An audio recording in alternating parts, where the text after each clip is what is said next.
Bonjour, halo teman-teman semua. Kenalin, saya Adnan selaku School Troopers Batch 3. Kata-kata deforestasi atau deforestation sudah menjadi sebuah hal yang sangat umum kita dengar akhir-akhir ini. Apalagi dengan seiringnya pertambahan penduduk di dunia dan industri 4.0 akan semakin banyak kebutuhan yang diperlukan. Deforestasi hutan A, deforestasi hutan B, deforestasi hutan C. Seperti inilah kabar-kabar yang diberitakan oleh media-media di luar sana.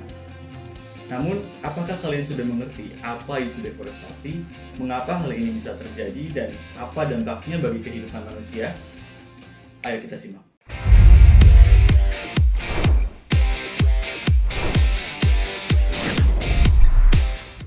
What is deforestation? Luas hutan di seluruh dunia semakin menurun dari hari ke hari, bulan ke bulan, dan tahun ke tahun. Padahal kita semua tahu bahwa hutan memiliki manfaat yang sangat vital bagi kehidupan manusia. Kegiatan seperti illegal logging dan deforestasi marak dilakukan yang menyebabkan bumi kehilangan hutannya dengan sangat cepat. Deforestasi sendiri menurut KBBI adalah aktivitas penebangan hutan, sedangkan berdasarkan perspektif ilmu kehutanan, deforestasi dimaknai sebagai situasi hilangnya tutupan hutan beserta atributnya, yang berimplikasi pada hilangnya struktur dan fungsi hutan itu sendiri. Pada umumnya, hutan yang dideforestasi akan dijadikan pertanian, perkebunan, pertambangan, dan pemukiman penduduk.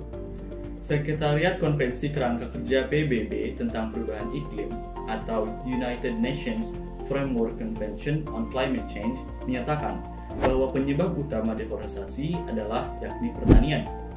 Pada hal ini, pertanian bertanggung jawab atas 60% deforestasi yang ada di dunia.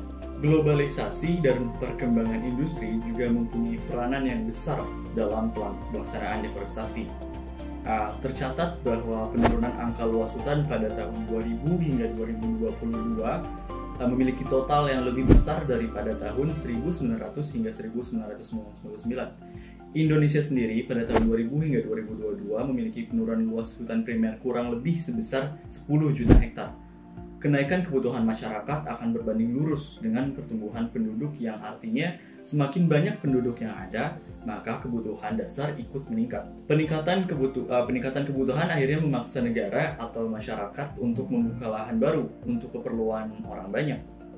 Dengan naiknya pertumbuhan penduduk, otomatis penggunaan barang dalam sektor pertambangan juga naik. Hutan yang awalnya sumber oksigen kita dialihfungsikan untuk menjadi pertambangan. Itulah mengapa tambang berpengaruh terhadap deforestasi yang ada. Dampak positif dan negatif dari deforestasi ini hidup berdampingan satu sama lain. Namun dampak positifnya tidak sebanding dengan masalah-masalah yang ditimbulkan. Seperti yang kita tahu, deforestasi mengubah fungsi hutan menjadi lahan baru dengan fungsi lain. Hutan yang ditebang habis untuk dialihfungsikan menjadi tempat lain akan merusak tempat tinggal hewan-hewan lokal hutan. Dalam pelajaran IPA, kita tahu bahwa jika ada satu komponen dari ekosistem suatu tempat hilang, maka dapat merusak keseluruhan ekosistem tersebut. Berbagai satwa dan flora akan kehilangan tempat tinggal, makanan, dan minum untuk mereka hidup. Kepunahan akan terjadi karena rantai makanan hewan-hewan dan tumbuhan akan rusak. Hewan-hewan yang kehilangan tempat tinggal juga beberapa ada yang pindah ke pemukiman warga sehingga mengganggu aktivitas masyarakat. Salah satu fungsi hutan adalah untuk menyerap gas rumah kaca dan penghasil oksigen bagi kita. Itulah mengapa kita biasa dengar istilah hutan adalah paru-paru dunia. Hutan yang penuh akan tumbuhan akan menyerap CO2 untuk diubah menjadi oksigen. Fun fact, CO2 merupakan penyumbang terbesar gas rumah kaca. Sehingga ketika deforestation terjadi, maka gas rumah kaca yang ada tidak dapat diserap dengan baik oleh hutan. Padahal kita semua tahu bahwa gas rumah kaca merupakan penyebab terjadinya perubahan iklim dan pemanasan global.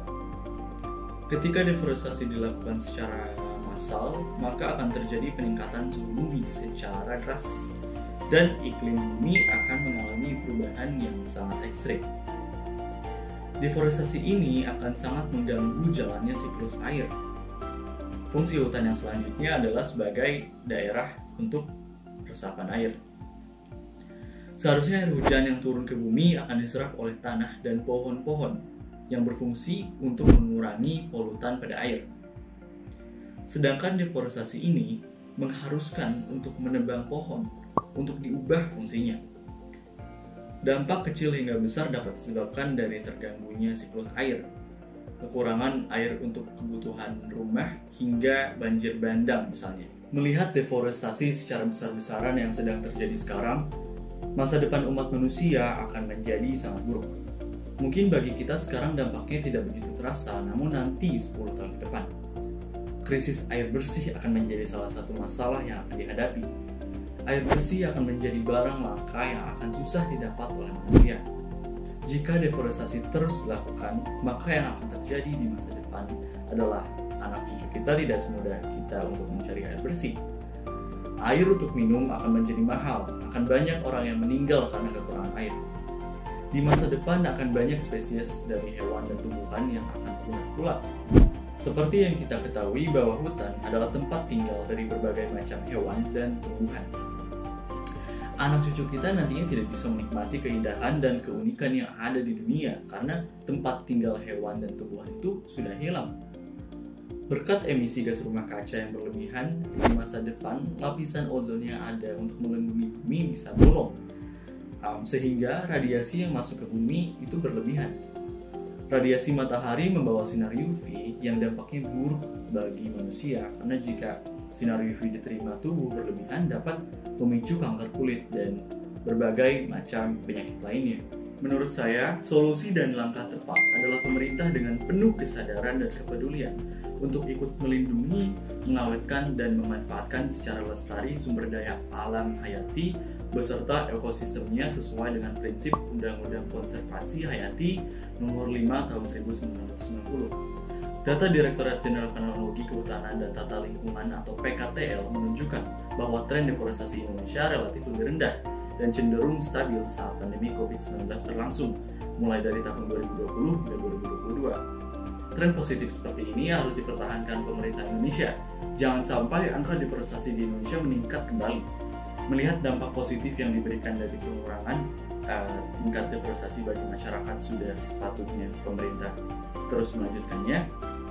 Dan bukan deforestasi yang dilakukan, melainkan reforestasi hutan kita. Sebagai penduduk warga negara yang memiliki rasa kepedulian yang tinggi, terlebih lagi apabila berdomisili di daerah yang terkena dampak dari deforestasi, kita sepatutnya bisa merehabilitasi atau melakukan reboisasi sebagai aksi dari konservasi alam dalam bentuk pohon dan tumbuhan yang dapat terus menyongsong ekosistem darat, keanekaragaman hayati, dan keberlangsungan hidup manusia.